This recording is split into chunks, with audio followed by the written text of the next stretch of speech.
പണവും അധികാരവും കൂടുമ്പോൾ മനുഷ്യനിൽ മൃഗീയ വാസന ഉണ്ടാകുമോ? വേണമെങ്കിൽ പറയാം എല്ലാ മനുഷ്യരിലും മൃഗമുണ്ടെന്ന്. പക്ഷേ കോമൺ സെൻസ് എന്നൊരു കാര്യമില്ലേ? ഞാൻ പറഞ്ഞു വരുന്നത് വലിയ വലിയ VIP-കൾ ചെയ്യുന്ന കുറ്റകൃത്യങ്ങളെക്കുറിച്ചാണ്. ഈ അടുത്ത് ഒരു കന്നഡ നടൻ ഒരു ക്രൂരകൃത്യം ചെയ്തിരുന്നല്ലോ. സുഹൃത്തായ നടിയെ ശല്യപ്പെടുത്തിയവനെ ഇല്ലാതാക്കി. പിടിക്കപ്പെടില്ല എന്ന് കരുതിയാണോ ഇതൊക്കെ ചെയ്തത്? കേരളത്തിലുമുണ്ട് ഉദാഹരണങ്ങൾ. നിഷാം സെക്യൂരിറ്റി ഗാർഡിനെ കൊലപ്പെടുത്തിയത്. പഴയ കാലമല്ല, ഇപ്പോൾ മിനിറ്റുകൾ കൊണ്ട് പ്രതികളെ പിടിക്കുന്നു. ഞാൻ ഇന്ന് പറയാൻ പോകുന്നത് അതുപോലൊരു സംഭവത്തെക്കുറിച്ചാണ്. ലോകമെമ്പാടും അറിയപ്പെടുന്ന ഒരു വലിയ റെസ്റ്റോറന്റ് ചെയിൻ. രുചികരമായ ഭക്ഷണവും വേഗത്തിലുള്ള സർവീസും കൊണ്ട് ആളുകൾക്ക് വളരെ പ്രിയപ്പെട്ട സ്ഥാപനം. എന്നാൽ ഇതിനെല്ലാം പിന്നിൽ ഒരു ഡാർക്ക് സ്റ്റോറി ഒളിഞ്ഞിരിപ്പുണ്ടായിരുന്നു. അഭിമാനത്തിന്റെയും അധികാരത്തിന്റെയും കുറ്റകൃത്യത്തിന്റെയും കഥ. ഇത് ബിസിനസിനെ കുറിച്ചുള്ളത് മാത്രമല്ല, വിജയം എങ്ങനെ തെറ്റായ വഴിയിലേക്ക് നയിക്കും എന്ന് ഇത് വരച്ചു കാണിക്കുന്നു. തേടാം ആ സത്യം എന്താണെന്ന്.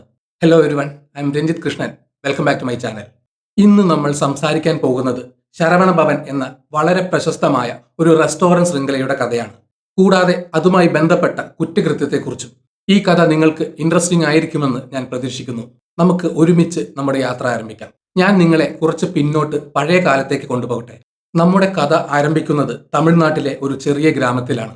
പി രാജഗോപാൽ 1947 സാമ്പത്തികമായി പിന്നോക്കം നിൽക്കുന്ന ഒരു കുടുംബത്തിലാണ് ജനിച്ചത്. രാജഗോപാലിന്റെ അച്ഛൻ ഉള്ളി വിറ്റാണ് ജീവിച്ചിരുന്നത്. സാമ്പത്തിക സ്ഥിതി മോശമായതിനാൽ രാജഗോപാലിന് അധികം വിദ്യാഭ്യാസം നേടാൻ അവസരം ലഭിച്ചിരുന്നില്ല.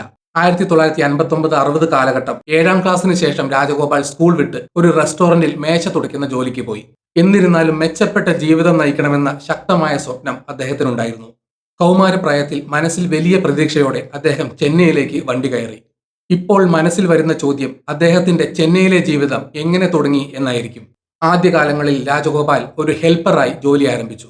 ചെറിയ കടകളിൽ ജോലി ചെയ്തു. പിന്നീട് ചില റെസ്റ്റോറന്റുകളിൽ ക്ലീനറായി പോലും ജോലി ചെയ്തു.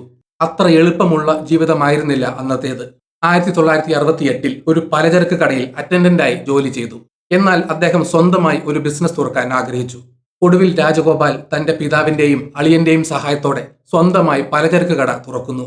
ഈ കഠിനാധ്വാനവും സ്വപ്നത്തിലുള്ള വിശ്വാസവും പിൽക്കാല ജീവിതത്തിൽ അദ്ദേഹത്തെ സഹായിച്ചു. ഒരു ശക്തമായ സ്വപ്നം നിങ്ങളുടെ ജീവിതത്തെ മാറ്റുമെന്ന് നിങ്ങൾ വിശ്വസിക്കുന്നുണ്ടോ? തീർച്ചയായും ഞാൻ വിശ്വസിക്കുന്നു. 1973 വർഷങ്ങളുടെ പോരാട്ടത്തിനൊടുവിൽ രാജഗോപാൽ ചെന്നൈയിൽ ഒരു ജനറൽ സ്റ്റോർ ആരംഭിച്ചു. 1979 അദ്ദേഹത്തിന്റെ ജീവിതത്തിലെ പ്രധാന വഴിത്തിരിവുണ്ടായത്. അദ്ദേഹത്തിന്റെ സ്റ്റോറിലെ ഒരു തൊഴിലാളി പറഞ്ഞ ഒരു വാചകം, അതായത് ചെന്നൈയിലെ KK നഗറിൽ നിന്ന് 3 മൈൽ സഞ്ചരിച്ച് ടി നഗർ വരെ പോകണം ഉച്ചയൂണ് കഴിക്കാനെന്ന്. കാരണം KK നഗറിൽ റെസ്റ്റോറന്റ് ഒന്നും ഉണ്ടായിരുന്നില്ല. രാജഗോപാലിന് ഇതൊരു അവസരമായി തോന്നി. രാജഗോപാൽ ഒരു ഈശ്വര വിശ്വാസിക്കപ്പുറം ജ്യോതിഷത്തിലൊക്കെ അന്ധമായി വിശ്വസിച്ചിരുന്നു. അദ്ദേഹത്തിന്റെ ജ്യോതിഷിയുടെ ഉപദേശപ്രകാരം തീയുമായി ബന്ധപ്പെട്ട ഒരു ബിസിനസ് ആരംഭിക്കണമെന്ന് തീരുമാനിച്ചു.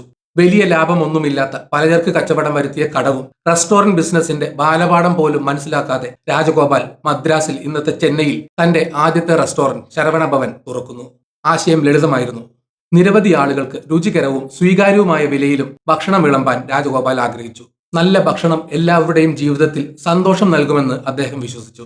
ശരവണ ഭവൻ ആദ്യമായി തുറന്നപ്പോൾ അതിന്റെ തുടക്കം അത്ര എളുപ്പമുള്ളതായിരുന്നില്ല. ആദ്യ കുറച്ച് മാസങ്ങളിൽ റെസ്റ്റോറന്റിന് വലിയ വരുമാനം ലഭിച്ചില്ല. പക്ഷേ രാജഗോപാൽ പിന്മാറിയില്ല. കുറഞ്ഞ വിലയ്ക്ക് എപ്പോഴും നല്ല ഭക്ഷണം വിളമ്പുമെന്ന വാഗ്ദാനം അദ്ദേഹം പാലിച്ചു. ഈ വാഗ്ദാനം ജനങ്ങൾക്കിടയിൽ വിശ്വാസം വളർത്താൻ സഹായിച്ചു. താമസിയാതെ ശരവണ ഭവനിൽ വിളമ്പുന്ന രുചികരമായ ഇഡലികൾ, ദോശകൾ, വടകൾ, സാമ്പാർ എന്നിവയെക്കുറിച്ച് വാർത്ത പരന്നു. റെസ്റ്റോറന്റ് ശൃംഖല വളരാൻ തുടങ്ങി. വളരെ വേഗം അത് ചെന്നൈയിലും പിന്നീട് ഇന്ത്യയിലുടനീളവും ലോകമെമ്പാടുമുള്ള പല രാജ്യങ്ങളിലും വളരെ പ്രചാരത്തിലായി. ശരവണ ഭവൻ സന്ദർശിക്കുമ്പോൾ പലർക്കും തോന്നിയത് സ്വന്തം വീട്ടിലിരുന്ന് ഭക്ഷണം കഴിക്കുന്ന പോലെയാണ്. ഭക്ഷണത്തിന്റെ രുചിയിൽ നിന്ന് മാത്രമല്ല ആ ബന്ധമുണ്ടായത്.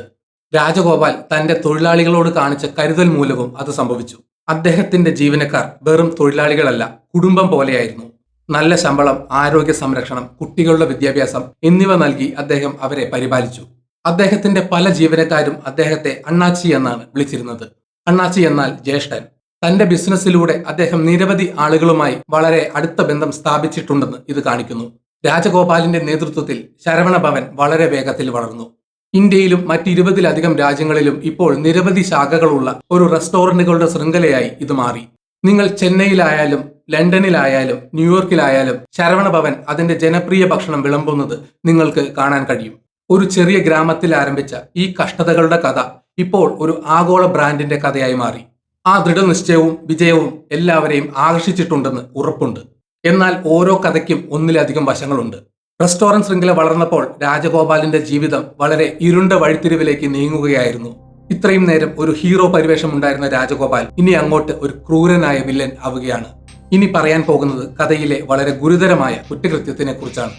ഈ കുറ്റകൃത്യം ശരവണഭവന്റെ പൈതൃകത്തിൽ ഒരു ക്രൂരതയുടെ മുദ്ര പതിപ്പിക്കുകയും അതിന്റെ ഉടമയുടെ ജീവിതത്തിൽ ഒരു നീണ്ട നിഴൽ വീഴ്ത്തുകയും ചെയ്തു. നിങ്ങൾ ഇപ്പോൾ ചിന്തിക്കുന്നത് എന്തു സംഭവിച്ചു എന്നായിരിക്കും. തന്റെ റെസ്റ്റോറന്റ് ശൃംഖലയുടെ വിജയത്തിന് വർഷങ്ങൾക്ക് ശേഷം രാജഗോപാൽ ഒരു ഗുരുതരമായ കുറ്റകൃത്യത്തിൽ ഉൾപ്പെടുന്നു. ശക്തമായ വിശ്വാസങ്ങളും ഒരു ജ്യോതിഷിയുടെ ഉപദേശവും അദ്ദേഹത്തെ വളരെയധികം സ്വാധീനിച്ചു. ഒരു യുവതിയെ വിവാഹം കഴിച്ചാൽ തന്റെ സമ്പത്ത് മെച്ചപ്പെടുമെന്ന് ജ്യോതിഷി അദ്ദേഹത്തോട് പറഞ്ഞിരുന്നു.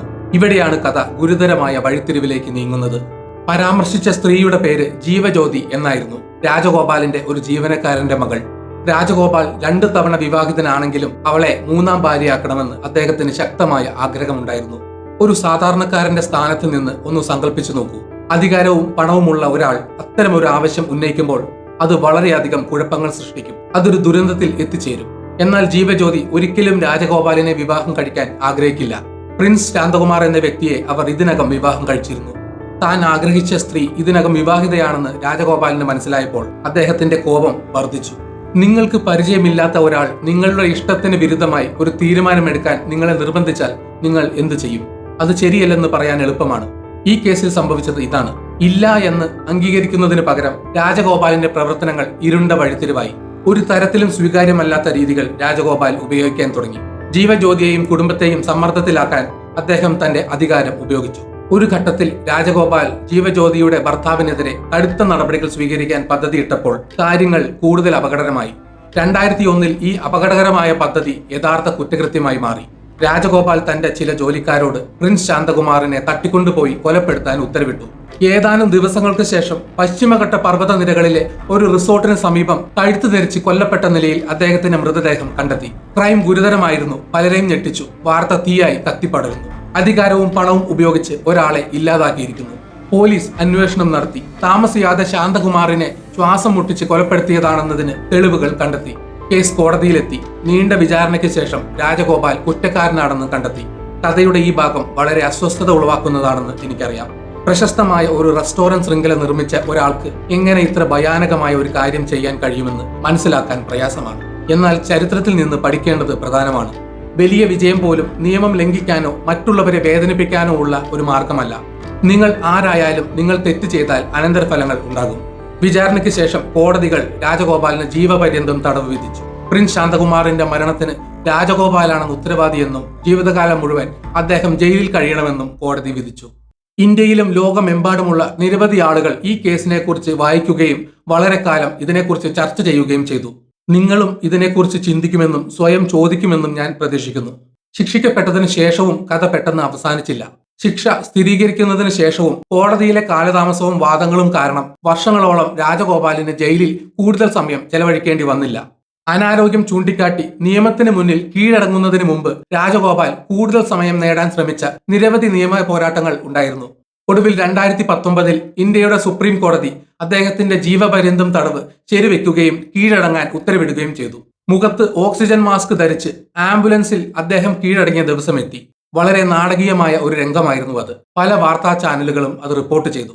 ആ ദിവസത്തെ അദ്ദേഹത്തിന്റെ ചിത്രം രാജ്യമെമ്പാടുമുള്ള ആളുകളെ ഒരു കാലത്ത് ദോശ കിങ് എന്നറിയപ്പെട്ടിരുന്ന ഒരു മനുഷ്യന്റെ കുറ്റകൃത്യത്തെയും വീഴ്ചയെയും ഓർമ്മിപ്പിച്ചു. ഈ സംഭവങ്ങൾക്കെല്ലാം ശേഷം അദ്ദേഹത്തിന്റെ ബിസിനസ്സിന് എന്ത് സംഭവിച്ചു എന്ന് നിങ്ങൾ ചോദിച്ചേക്കാം. അനാരോഗ്യത്തെ തുടർന്ന് 2019 71 വയസ്സുള്ളപ്പോൾ ഒരു സ്വകാര്യ ആശുപത്രിയിൽ വെച്ച് രാജഗോപാൽ മരിച്ചു. ജീവപര്യന്തം ശിക്ഷ അപ്പോഴും നേരിട്ടിരുന്നു. ഒരു ബിസിനസ് രാജാവിൽ നിന്ന് ഒരു ജയിൽ പുള്ളിയായി ഒരു മരണം. ശരവണഭവൻ ശൃംഖല തുടർന്നും പ്രവർത്തിക്കുന്നു എന്നത് ശ്രദ്ധിക്കേണ്ടതാണ്. ഇന്ന് രാജഗോപാലിന്റെ ഇളയ മകൻ ശരവണൻ ഇപ്പോൾ ഇന്ത്യയിൽ ബിസിനസ് നടത്തുന്നു. അതേസമയം അദ്ദേഹത്തിന്റെ മൂത്ത മകൻ ശിവകുമാർ കമ്പനിയുടെ അന്താരാഷ്ട്ര പ്രവർത്തനങ്ങളുടെ ചീഫ് എക്സിക്യൂട്ടീവാണ്. നിരവധി ശാഖകൾ തുറന്നിരിക്കുന്നു. കൂടാതെ റെസ്റ്റോറന്റ് ഇപ്പോഴും അതിന്റെ പ്രശസ്തമായ ദോശ, ഇഡലി, മറ്റ് ദക്ഷിണേന്ത്യൻ വിഭവങ്ങൾ എന്നിവ വിളമ്പുന്നു. സ്ഥാപകന്റെ മേൽ ഒരു ഇരുണ്ട മേഘമുണ്ടെങ്കിലും ജീവിതത്തിന്റെ എല്ലാ തുറകളിലുമുള്ള ആളുകൾക്ക് ഭക്ഷണം ആശ്വാസം പകരുന്നത് തുടരുന്നു. രാജഗോപാലിന്റെയും അദ്ദേഹത്തിന്റെ റെസ്റ്റോറന്റിന്റെയും കഥ നമ്മെ പലതും പഠിപ്പിക്കുന്നു. ബിസിനസ്സിലെ വിജയം ആർക്കും തെറ്റായ പാത പിന്തുടരാൻ സ്വാതന്ത്ര്യം നൽകില്ല എന്നതാണ് ഒരു പാഠം. നിങ്ങൾക്ക് ഒരു സ്വപ്നം കാണുമ്പോൾ നിങ്ങളുടെ ജോലിയോടൊപ്പം ശരിയായ മൂല്യങ്ങളും നിലനിർത്തേണ്ടത് അത്യാവശ്യമാണ്. നമ്മുടെ പ്രവർത്തനങ്ങൾക്ക് അനന്തരഫലങ്ങൾ ഉണ്ടെന്ന് നാം എപ്പോഴും ഓർമ്മിക്കണം. വിശ്വാസത്തിന്റെ ശക്തിയെക്കുറിച്ചുള്ളതാണ് മറ്റൊരു പ്രധാന പാഠം. രാജഗോപാൽ ജ്യോതിഷത്തിൽ ശക്തമായി വിശ്വസിച്ചിരുന്നു. അദ്ദേഹം ഒരു ജ്യോതിഷിയുടെ വാക്കുകളെ വിശ്വസിച്ചു. ആ വിശ്വാസം ജീവിതത്തിലെ ചില പ്രവൃത്തികളെ നയിക്കാൻ അനുവദിച്ചു. ചിലപ്പോൾ നമ്മൾ വിശ്വസിക്കുന്ന കാര്യങ്ങൾ നമ്മെ വിജയിപ്പിക്കാൻ സഹായിച്ചേക്കാം. പക്ഷേ നമ്മൾ ശ്രദ്ധാപൂർവം ചിന്തിച്ചില്ലെങ്കിൽ അവ നമ്മെ വഴിതെറ്റിക്കുകയും ചെയ്യും. ഇത്തരം കേസുകളോട് സമൂഹം എങ്ങനെ പ്രതികരിക്കുന്നു എന്നതും പരിഗണിക്കേണ്ടതാണ്. കുറ്റകൃത്യത്തെക്കുറിച്ച് കേട്ടപ്പോൾ പലർക്കും സങ്കടം തോന്നി. രുചികരവും ആസ്വാദകരവുമായ ഭക്ഷണം നൽകിയ അതേ മനുഷ്യൻ തന്നെ മറ്റൊരാളെ വേദനിപ്പിക്കുന്ന എന്തെങ്കിലും ചെയ്യുന്നത് കണ്ട് അവർ അമ്പരന്നു. വികാരങ്ങളുടെ ഈ മിശ്രിതം നമ്മെ ഓർമ്മിപ്പിക്കുന്നത് ഓരോ വ്യക്തിയും സങ്കീർണരാണെന്നാണ്. ഈ കഥ നിങ്ങൾക്ക് ചിന്തിക്കാൻ എന്തെങ്കിലും തന്നിട്ടുണ്ടെന്ന് ഞാൻ പ്രതീക്ഷിക്കുന്നു. നിങ്ങൾക്ക് ഈ വീഡിയോ ഇഷ്ടപ്പെട്ടെങ്കിൽ ദയവായി ലൈക്ക് ചെയ്യാൻ മടിക്കേണ്ട. ചരിത്രം, ബിസിനസ്, ജീവിത പാഠങ്ങൾ എന്നിവയെക്കുറിച്ചുള്ള കൂടുതൽ യഥാർത്ഥ കഥകൾക്കായി ചാനൽ സബ്സ്ക്രൈബ് ചെയ്യുക. മറ്റൊരു വീഡിയോയുമായി വീണ്ടും കാണാം.